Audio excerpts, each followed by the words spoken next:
Appa. I'm Communications Director for Public Health, Seattle and King County. Here today to give you an update on COVID-19 response in King County. Today you'll be hearing from King County Executive Dow Constantine, Patty Hayes, Director for Public Health, Seattle and King County, Dr. Jeff Duchin, Health Officer for Public Health, Seattle and King County, Dr. Kathy Lofi, Washington State Health Officer, Dr. Ettore Palazzo, Chief Medical and Quality Control Officer for Evergreen Health. Also available for questions will be Dr. Com Clark, who's the Deputy Director of CDC's Division of Viral Diseases, and also Dr. Chris Balaga, Section Head of Infectious Diseases for Virginia Mason Medical Center. We will be handing out the media release associated with this during the conference. We will also have a detailed list for you of all the cases to date that we are going to be announcing. So those will be handed out shortly. But at this point, I'd like to turn it over to Executive Constantine. Thank you, James. I want to express my gratitude for the incredible work being done across King County to keep people safe and to provide the latest information to the public. And I'd also like to extend my condolences to the families of those who have lost their lives. These are our friends, our neighbors. The people of King County are united in their concern for those who are ill and for those who've lost a loved one. We have moved to a new stage in the fight to contain, mitigate, and manage this outbreak. On Sunday, yesterday, I signed a declaration, an emergency declaration, which enables me to take extraordinary measures, including waiving some procurement protocols and authorizing overtime for King County employees who can be deployed to the fight against coronavirus, among other powers. This morning, we are in final negotiations to purchase a motel in which we can place patients who are in need of isolation and a place to recover. We're going to be able to provide additional information on the location later. We have not yet completed the transaction, but my real estate people tell me that it is all but done, and we should have it available for patients by the end of this week. In addition, we're going to be setting up modular housing in several locations around the county, including Seattle. These are primarily units that formerly housed oil workers in the oil fields of Texas, and we purchased them to bring them here to Seattle and to rehab them in order to serve the homeless population. In fact, that's how we set up Eagle Village, which is a shelter complex specifically designed to serve Native Americans and Alaska Natives who are without a home, and it's in the Soto neighborhood of Seattle. 14 similar modular units are currently in storage at our facility on Harbor Island. And depending on the medical condition of the people there, it could house over 100 people. We have, in addition to that, newly manufactured modular units at a facility in Marysville. And those were in the permitting process to site those for the use for housing for those who are formerly homeless. We're going to be pressing those units into service as well and identifying sites where we can locate those for isolation, recovery, et cetera. Currently, we have identified multiple sites for these facilities, and we're confirming their feasibility quickly today. We expect more locations to come online shortly. We continue to plan for all contingencies across all King County departments, and we are working closely with our 39 cities to set up their local response. Leading this effort is King County Public Health. And for an update on the latest case count and actions, I want to turn it over first to Director Patty Hayes. Thank you so much, Dow. I'm grateful for your action in support of our community and for your continued extraordinary support of our response to the outbreak. First, I want to add my voice to Dow's to send our deepest condolences to the loved ones of those who have passed, and our heartfelt thoughts to those who are seriously ill. This is such a tragic and difficult time for these families, these communities. Our entire community has them in our hearts and wishes them strength as they bear this. Today I'm wearing my pin that represents nursing and the work of healthcare workers in honor of all the folks that are out on the front line, in honor of Florence Nightingale. You know, we know that the vast majority of people who are going to be infected by this virus will not have serious illness. But those who do, our healthcare workers, will do and are doing everything to help manage patients in need. In turn, we need to do everything to help those healthcare workers.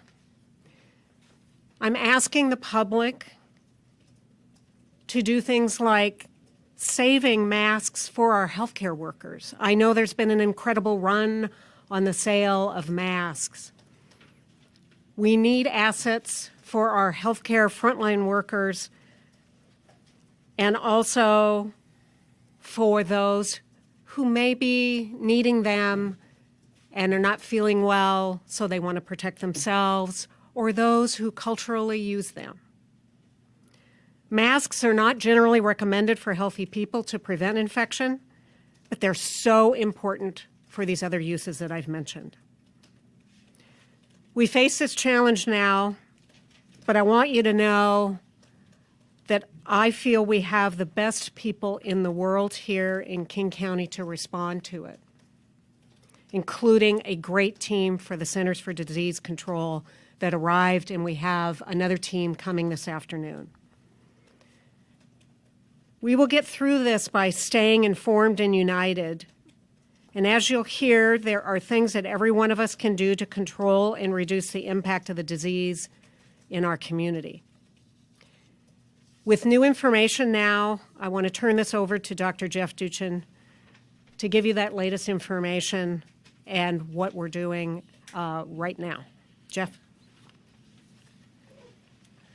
Thank you, Patty. Jeff Duchin, Health Officer, Public Health, Seattle and King County. And I also want to extend my sincere sympathy and condolences to the families of the patients who have died and those who are ill. Over the weekend, we reported 6 cases and 2 deaths in King County residents, reporting 4 new cases today. And of these 4 new cases, 2 have died. In addition, one of our previously reported patients has died. This brings the total number of cases to 14, including 5 deaths total. These are the new cases. A male in his 50s who was hospitalized at Highline Hospital with no known exposures. A female in her 80s, a resident of Life Care, who was hospitalized at Evergreen Health. A male in his 70s, a resident of Life Care, who was hospitalized at Evergreen Health. This man had underlying health conditions and died on the 1st of March. A female in her 70s, a resident of Life Care, hospitalized at Evergreen Health. This woman had underlying health conditions and died on the 1st of March. In addition, a woman in her 80s who was previously reported by us as a case in critical condition at Evergreen Health has also died on the 1st of March. As you are undoubtedly observing, this is a complex and unprecedented challenge locally, nationally, and globally. I'm very grateful to what our frontline healthcare providers are doing to treat these patients and the number of patients that we know they will continue to see over the coming weeks and months. I'm also grateful to our colleagues at Washington State Department of Health and from the U.S. Centers for Disease Control and Prevention. A team arrived last night. We have now 17 CDC members here helping us with infection control, epidemiology, contact tracing, and understanding the impact of the early stages of this outbreak in our community so that we can plan for the days and weeks and months ahead. Now, it's very important for everyone to remember that the vast majority of people who are infected with COVID-19 have a mild or moderate disease and do not need hospitalizations. On the other hand, it's obvious from what we've just discussed that this infection can cause very serious disease in people, particularly people who are older and have underlying health conditions. We expect the number of cases will continue to increase in the coming days and weeks, and we're taking this situation extremely seriously. The risk for all of us of becoming infected will be increasing. And although most of the cases will be mild or moderate, the infection can cause serious illness, and there's a potential for many people to become ill at the same time. If this happens, it can be disruptive both to our lives as individuals, to our communities, and to our healthcare system. And we want individuals to know that there are things that they can do and steps that we can all take as a community to decrease our risk of becoming ill personally and to decrease the number of people who become ill in our community and minimize the disruption that we will see from the numbers of ill people at the same time and decrease the impact on our healthcare system to the greatest extent possible by reducing our individual risk. So we are making both individual and community level recommendations to limit the spread of this disease.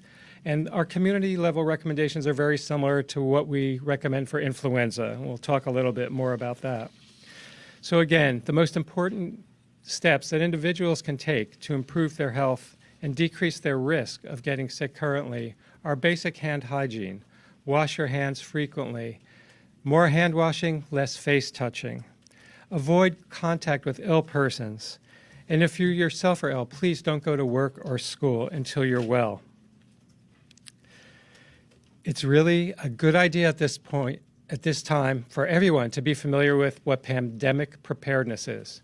There's great information out available on the web for individuals, schools, and communities about how to prepare for a time when many people may be ill and you want to minimize your interactions in the public, your interactions with other people, the number of things that you touch on a daily basis, and stay home and away from others as much as possible. So that involves having a home preparedness kit and understanding how you might take care of people in your home who become ill. If there are elders or seniors who are dependent on you for health, how they will get their, or dependent on you for care, how they will get their care if you become ill, who will care for children, what you will do if schools are closed for a period. All of this is very important for people to become familiar with now so that they're best prepared as we see more cases in the community over the coming weeks or months. We also want to provide as much information as we can that will help people make informed choices and good decisions on an individual level to protect their health. So, for example, as we see more cases coming into the community to protect your health, people should consider avoiding crowded settings to the extent possible. This is especially important for people who are at higher risk for infection, people over 60 years of age and people who have underlying chronic health conditions. Very much the same as we advise during influenza season to people who have high-risk conditions. Try and avoid exposure to influenza by avoiding close contact with others and having good hand and respiratory hygiene. The same measures are very relevant now in the context of the COVID-19 outbreak. We're not recommending everyone avoid crowds and public settings at this time, but we want the information to be out there for those who can make good, informed choices about their own individual health and the risks and benefits to themselves. We understand people need to be out in the community. We all need to do things. There's value to social interaction, and based on the level of disease in our community now, we're not recommending widespread cancellations of gatherings or closures of schools. But we do want people to know that this infection is with us and it's going to be increasing, and there are things they can do to decrease their risk. And right now, if you're a susceptible person, someone who's got underlying health conditions or is older, you might want to take steps to avoid exposure to this virus that we haven't recommended for everyone at this point. We also want to remind people not to go to the emergency department unless they really need to be, unless they have an urgent health issue. Our emergency departments really need to take care of those who have critical illnesses and emergencies. And if you've got an illness like cough, fever, flu-like symptoms, it's better to contact your healthcare provider and get advice about how to manage your illness than go to an emergency room where there will be lots of ill people in the waiting room, long waits, and most likely you won't need to be there if you've got a run-of-the-mill flu-like illness. I also want to mention that we are not recommending school closures or cancellation of any activities at schools at this point. We have no confirmed COVID-19 cases in our school community, and if we do, we'll work directly with that community to provide guidance. Schools don't need to take any special precautions beyond what we've recommended for good hygiene, recommendations to keep ill students and staff out of school, and routine environmental cleaning. And we recommend they review those guidelines that are on our website, on the Department of Health's website, on the website of the Centers for Disease Control and Prevention. At this point, I want to thank Director Hayes again and our healthcare workers and first responders for we recognize the incredible work that you're all doing, that you're providing an essential service to all of us in our community. We very much appreciate that and the collaboration as we work together to meet this challenge that will be increasing over the coming days to weeks. Now I'd like to turn the podium over to Dr. Kathy Lofi, our State Health Officer. Well, thank you, Dr. Duchin, and good morning, everyone. My name is Dr. Kathy Lofi. I am the State Health Officer at the Washington State Department of Health, and I want to give you a little bit of an update on the statewide situation. But first of all, I also want to say that my heart goes out to all the families of the loved ones who we have lost to COVID-19. Unfortunately, we are now starting to find more COVID-19 cases in Washington. That appear to be acquired locally here in Washington. And we now know that the virus is actively spreading in some communities here in Washington. We currently have 18 COVID cases that have been identified here in Washington. King County has had 14 cases, including 5 deaths, and Snohomish County has had 4 cases. At this time, we have not detected COVID-19 cases outside of King and Snohomish counties, but given the movement of people around our state, it is possible the virus is spreading in other counties too. We've been working really hard to increase our testing capacity at the public health laboratories. Our state public health laboratory now has the capacity to test about 200 specimens a day, and we are keeping up with these requests. In addition, we have been really working hard with our commercial laboratory partners so that we can bring other clinical laboratories online to perform this test as well.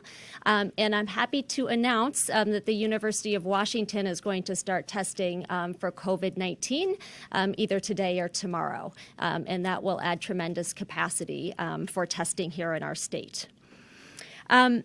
Additional testing will help us find more cases and allow us to better understand the risk of COVID-19 in communities throughout the state. And we are very committed to reporting all the information we have about positive tests in a timely fashion so that people can make good decisions about their health. So I just want to echo a few of the points that Dr. Duchin just made about steps we can all take to prevent illness. He mentioned wash your hands often. You can also carry an alcohol-based hand sanitizer around in case soap and water is not available. And I now do carry hand sanitizer with me. I also wanted to just talk a little bit about avoiding touching your eyes, nose, and mouth with hands that are not clean. This is really hard to do. We all unconsciously do it throughout the whole day. And there have been studies that have looked at just how many times people touch their face, and it's a lot. So we all really need to think, about how we can consciously avoid touching our face. And then lastly, I just wanted to talk about staying at home and away from others, if you're feeling sick. I know that we've all gone to work when we've been sick. And we all feel responsible to our work colleagues.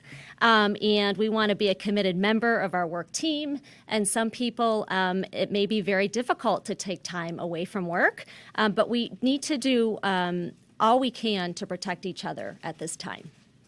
In addition, as Dr. Duchin mentioned, if people want to further reduce their risk of COVID-19, they can consider avoiding crowded settings, particularly people who are older and people who have chronic health conditions. So we understand the concern that people are feeling about the situation here in Washington. All of us want to ensure ourselves and our loved ones are safe and protected. I want to expand a little bit around preparedness. Dr. Duchin talked about the need for us all to be prepared. Some simple things you can do now is make sure that you have food and basic supplies like medicine at home, like the same kinds of things that we would recommend that people keep in stock in case of other emergencies, like a power outage or an earthquake. Think about what you might need to do to make alternate plans for childcare. Talk to your employer about options for sick leave and telework. We have a lot of technology now, and now's the time to be able to take advantage of some of that technology if your work allows it. As the situation continues, local health authorities may make recommendations to cancel community events or close schools, but individuals still need to make personal decisions. We're committed to sharing really accurate, timely information, as I said, so continue to watch the Department of Health website for more information about testing results. And I'll also just reiterate that it's important to remember that most people with COVID-19 have mild illness, but as we are now acutely aware, a small portion will have very severe illness, and that is why we are working so hard to try to decrease the spread of this virus here in Washington. And with that, I'm going to introduce Dr. Palazzo.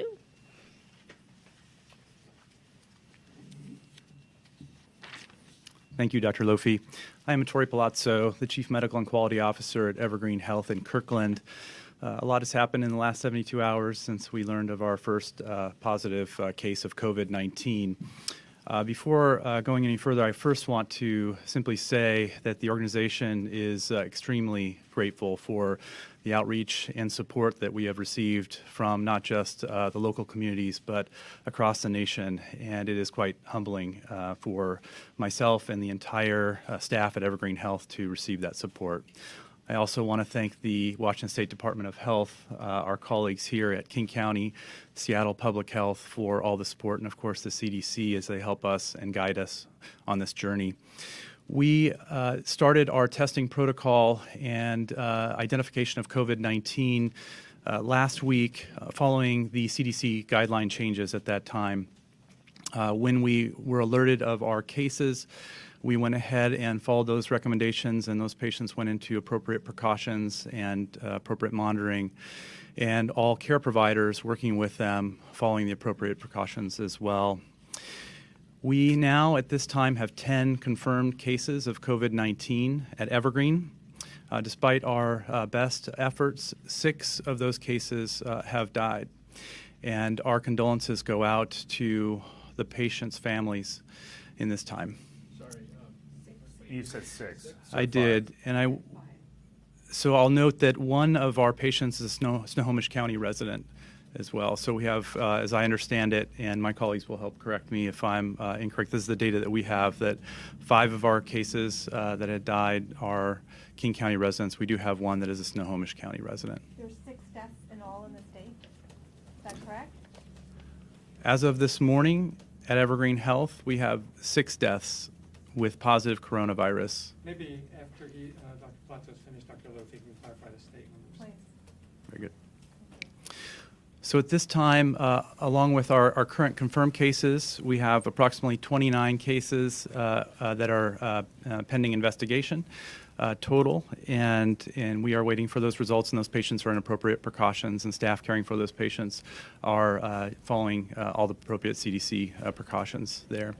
We have made adjustments at the organization to allow for airborne precautions. We are in a situation where we're able to convert our entire critical care unit over to a negative pressure scenario so we can keep those patients and staff caring for the patients safe, and we have those capabilities in other areas of the hospital as well.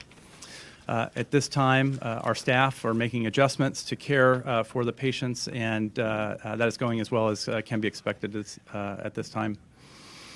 Again, I want to thank the support of the community, thank all of the staff at Evergreen Health for their work, and everyone that's working to get us through this time. I'll go ahead and hand over to... Let's have Kathy come back up and... Sure.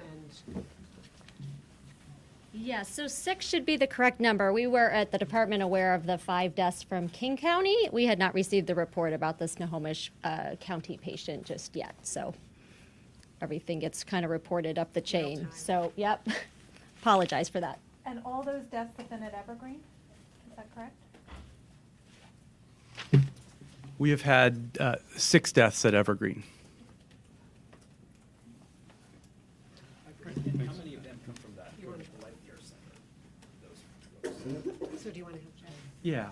I think at this point I'll go ahead and hand off to Dr. Duchin. He can continue Yeah, discussion. thank you. I want to emphasize one point here, and you know, our colleagues at Evergreen have been very aggressive about testing seriously ill people with unexplained pneumonia, which is a new criteria for testing.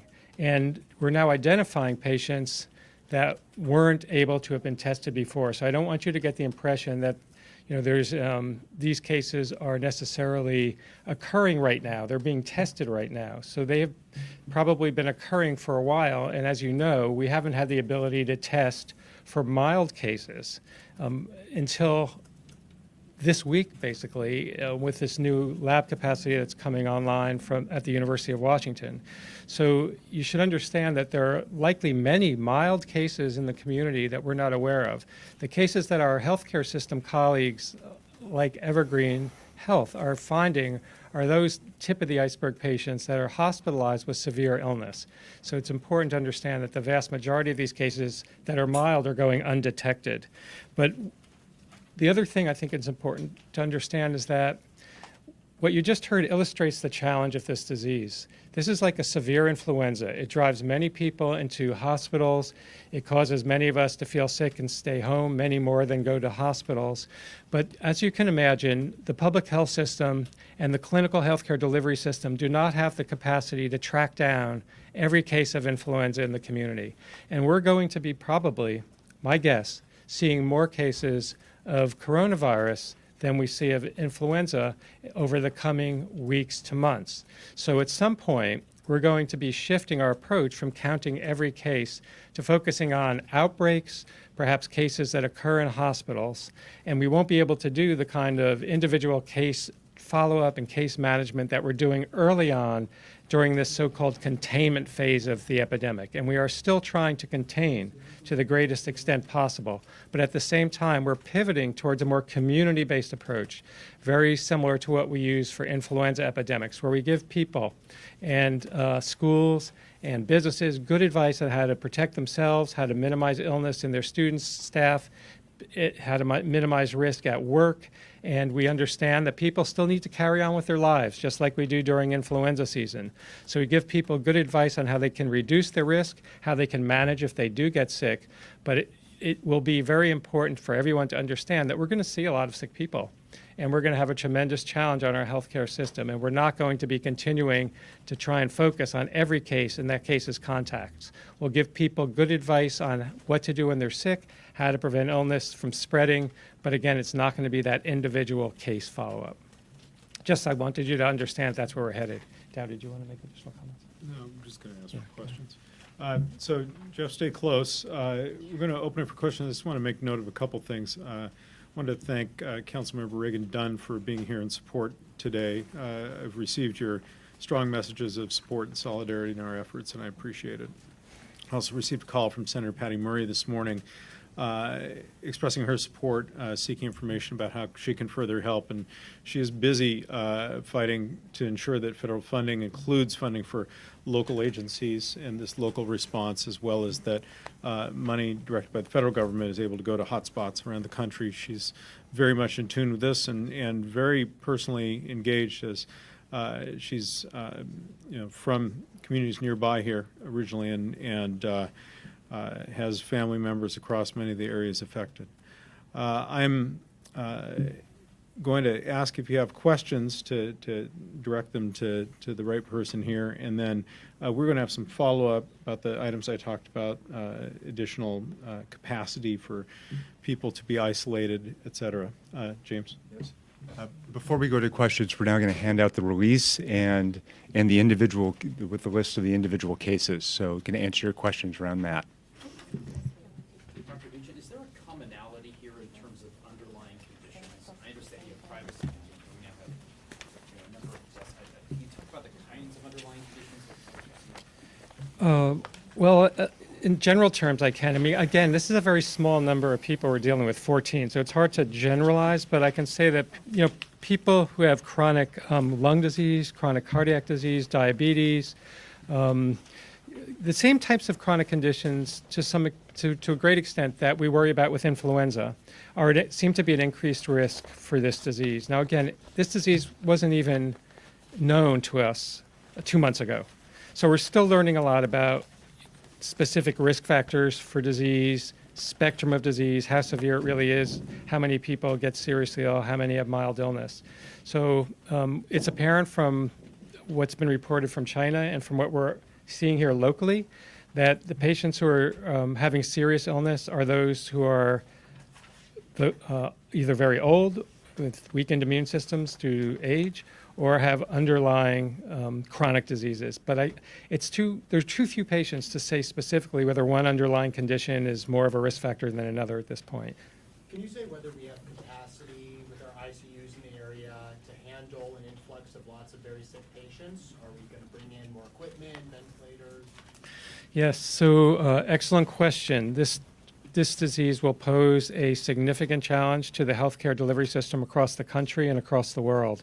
And our healthcare delivery system is rather well coordinated. We have the Northwest Healthcare Response Network, which helps our system with resource allocation, sharing of resources, prioritization of resources during surge times. And we've done a significant amount of planning with them. So they are prepared to make available as many beds and intensive care beds as they can. They've been thinking forward about this since the outbreak occurred. So it's impossible for me to predict, what the peak of this outbreak will be. And everything we're doing now is trying to blunt that peak and push it down by giving people advice on how to protect themselves from becoming ill and not running into the hospital if they're not seriously ill, to preserve those limited resources for those who really need them. But I can tell you that even this early in the outbreak, our hospitals are feeling the strain. And I would refer you either to Dr. Palazzo, who may want to comment about Evergreen, or Dr. Balaga, who can talk about his experience at Virginia Mason, or you can reach out to the network, to hear some of what they're experiencing. Do we have capacity, though? We have capacity. The question, what we don't know is, what the supply and demand is going to be ultimately. Dr. Duchin, you're saying that. Ages and information on the 6 deaths?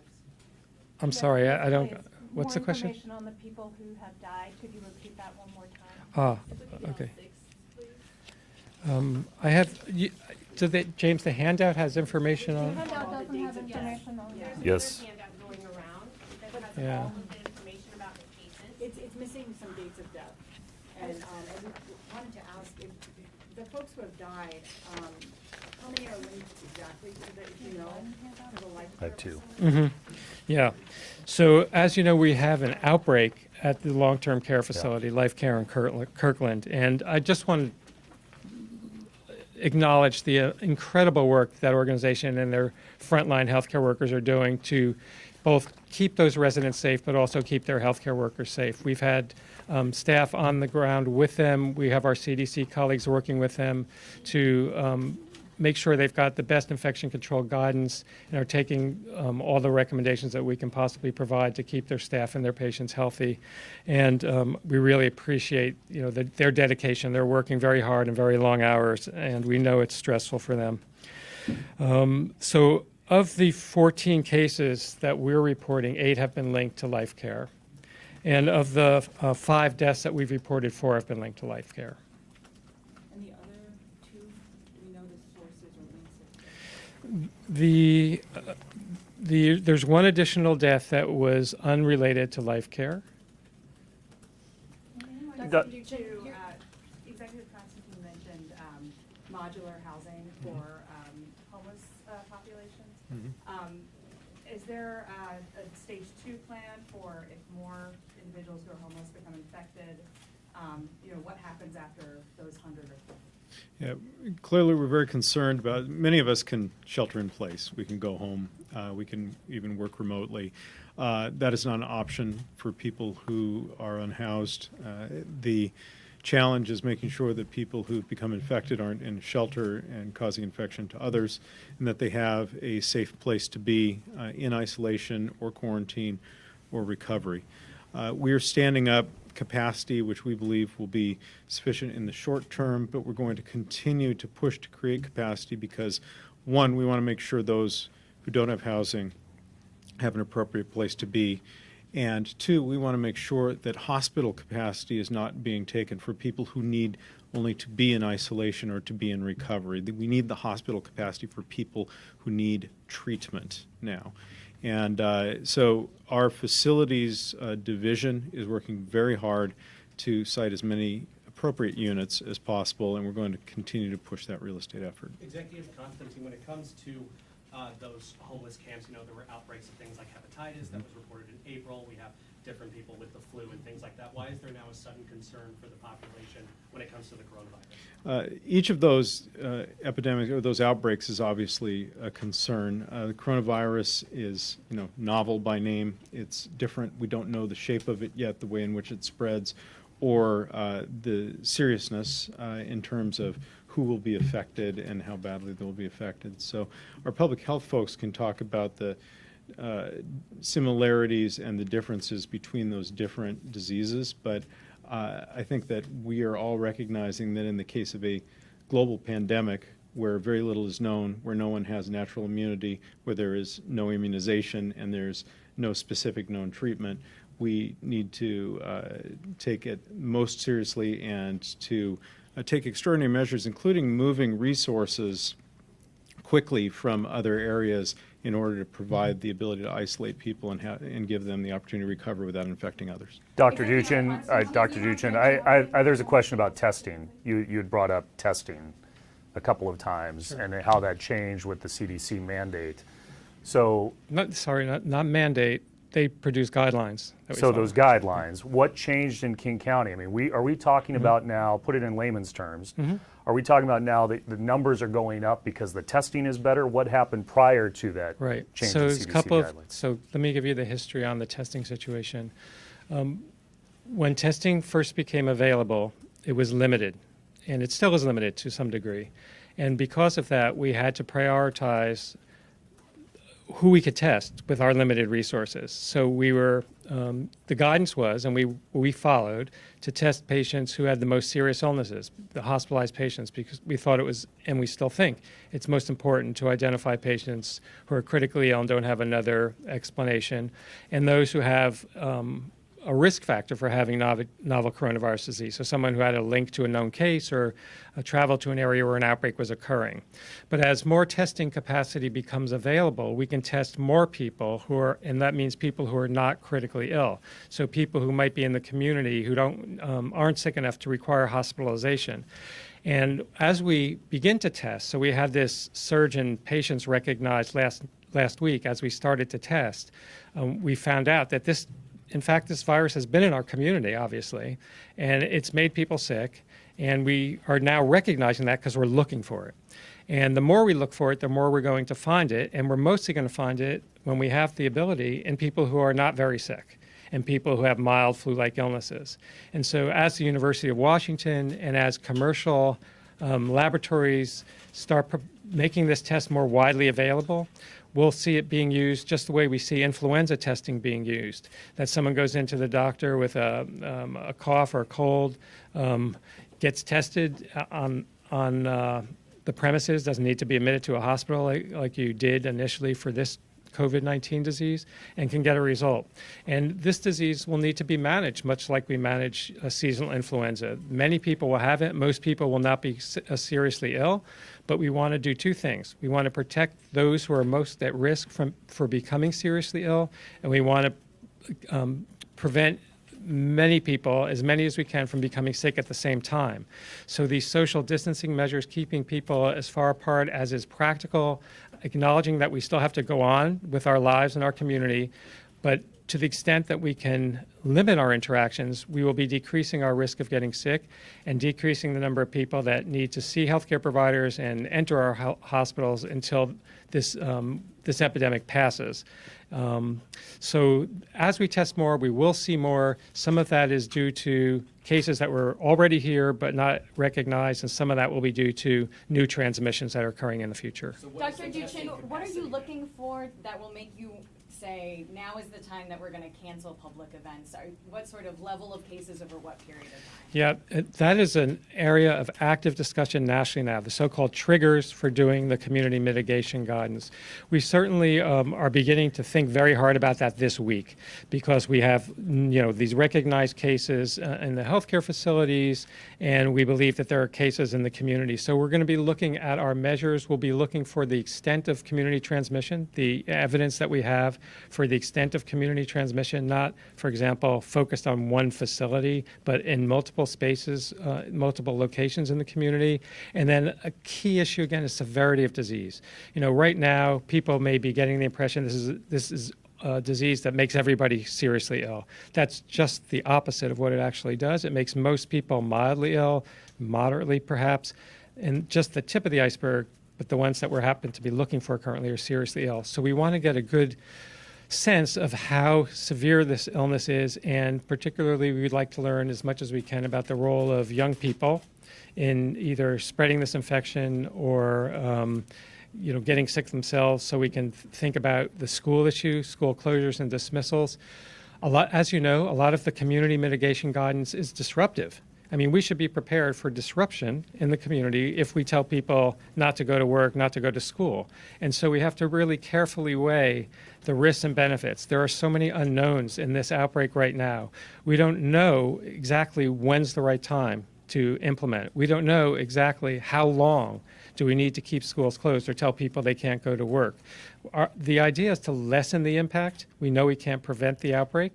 So as we get more information from our colleagues in the healthcare system about the number of ill people coming in, the severity of illness, work with our CDC colleagues and some of our epidemic modelers about the appropriate timing, we'll be making decisions. And I think you can expect over the next 2 weeks probably to hear more from us about community mitigation measures and what we might think are the right time to do it.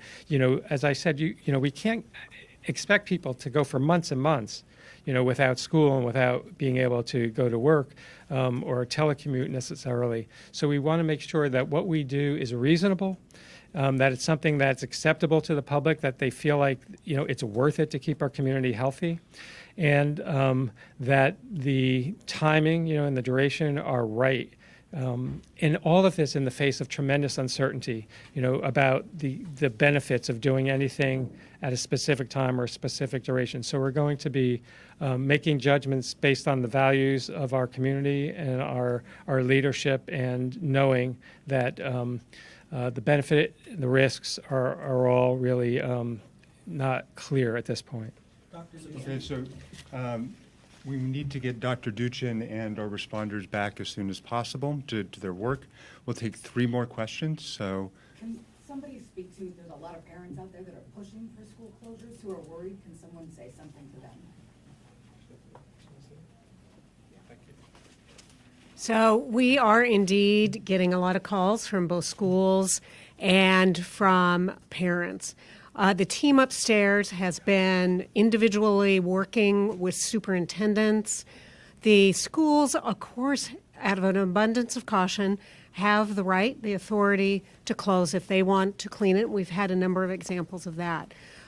Our commitment to our team in terms of supporting the decisions being made by schools is that we're working with them to assess the level of risk, and they know particularly their school.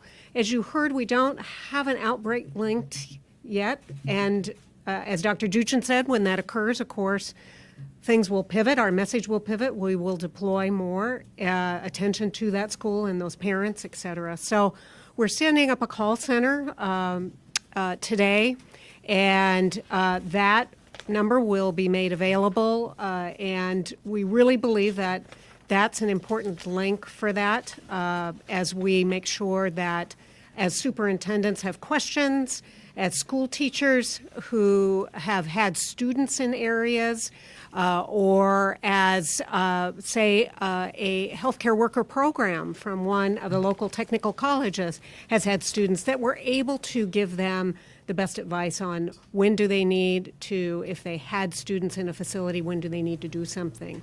So again, this is going to evolve as we get a better picture, but right now we're trying to answer and get back to those superintendents as fast as possible. As you can well imagine, our phones upstairs are off the hook. We are getting all what we need to do with the support of the executive to set up this call center so we can triage it better. Kathy, do you want to say something about the state call center? Oh, sure. Yeah, so we also have a call center available at the state level, and I'm just grabbing the number for you. It's somewhere, and the number is 1-800-525-0127. It is our COVID-19 hotline. 1-800-525-0127. Do we know the latest of the patients from the Life Care Center, for the rest of them that are still in there being in kind of that isolation area? Do we know kind of any latest information on them? Not the ones that are in Evergreen Health, but the ones that are still at the center where it's many visitors and things like that from visiting. Thanks for the question. So we've had, and I think today also, we have staff out there today also? Life Care, yeah. Yesterday on the ground, our team with CDC back today, supporting the Life Care staff as they're taking care of the patients that are in the center. They'll continue to provide care, and as if those patients need to be hospitalized, they will be. But does that answer your question? I'm not exactly sure you're getting at. I was just interested in what was done because there were 50 or so who were. Yeah, you're right. They're still caring for a large number of patients, and they're doing so with really good support. And we're grateful to them, and we're going to continue to support them to the extent that we can to prevent their staff and their patients from getting sick and keeping them healthy. Sorry, I'm still looking for. I still need some clarity on the 6 deaths. We got some information. We didn't get information on the person from Snohomish County, and also we got information that all 6 deaths happened at Evergreen, but then in the beginning it was said that someone was hospitalized at Highline. So could someone please run through the deaths again? So the run-through is on the release you have in front of you. It is. You need some clarification. Pardon? Because So we will provide additional clarity, and we'll post it on our web.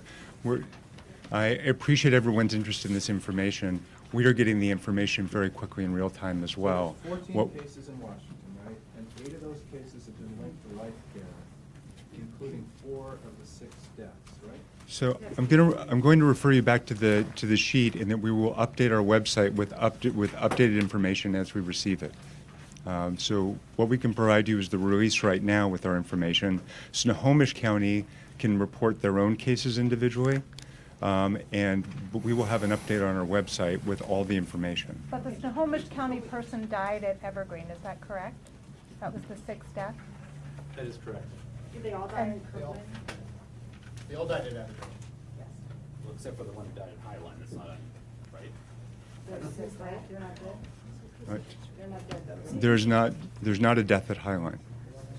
So you said there was 1 death, and the person in the 50s who was hospitalized in Highline. Is that incorrect? Yeah, that's incorrect. The new cases that we announced today included a male in his 50s hospitalized at Highline. This gentleman has no known exposures, no link to Evergreen, no link to the skilled nursing facility, Life Care, and he is in the hospital at Highline. And so, again, the deaths are all, can you please tell us the ages and just where they died? Like, was it all at the hospital in Kirkland? We will follow up with you afterwards, and we will post information on our website with the latest. Our release does have the information that we have right now. We have an updated document, sorry, that we have multiple documents because we get new information. I think So- that's copies. Could you speak to This the doesn't have capacity depth that you on it. expect when you bring on UW and other labs here? How many cases can you test? So this would be the final question, and then I have some closing comments. Jeff? couple hundred a day for state lab right now. Yeah. So state lab is currently doing up to a couple of hundred tests per day, and they expect to increase up to perhaps 1,000 a day at some point. And then and UW also, UW is starting this week, today or tomorrow. They'll also be starting with perhaps a couple of hundred a day, and then up to 1,000 a day. And really sorry, but for the state of Dr., is it total 6 deaths in the state?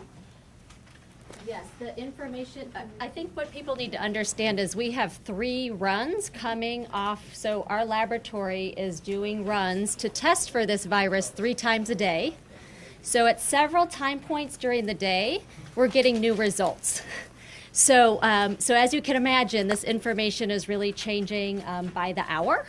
I think one thing that we normally do during outbreak situations is we try to, come up with a time during the day that will sort of post, the latest information for that last 24-hour period, because it gets confusing when we just try to update things. And as you recognize today, things get reported from the hospital to their local health department, and then they get reported to the state health department. And it kind of takes some time for that to happen. So I apologize for the confusion.